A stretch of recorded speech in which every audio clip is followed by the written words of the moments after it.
We've got lots and lots of different puppets on this show. We use puppetry and objects in a variety of different ways to really bring the story to life. One of the key kind of motifs throughout our show is birds, really. So we have lots and lots of different bird puppets. We have night birds and day birds, and those really follow characters all the way through the journey.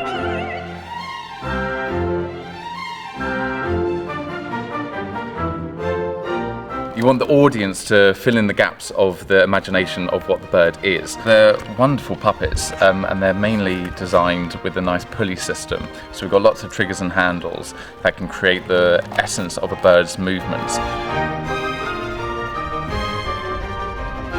I think you really get caught up in what's happening on stage, and because we've had such a lovely collaborative process with all of the performers, you get invested in what's happening.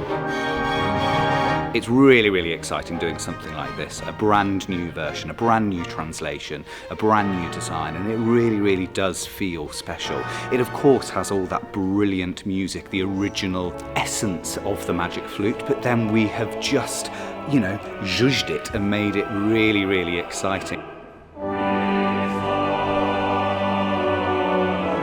Because not only do we do the puppeteering with the puppets, but we've got these objects which are part of the world, and these are object manipulations.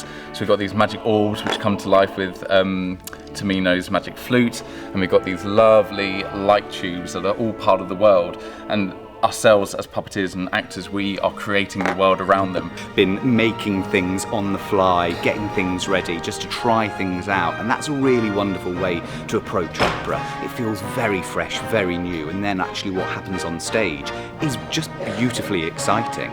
You really see the story. The magic of the Magic Flute really comes to life in this story, and it really does feel special.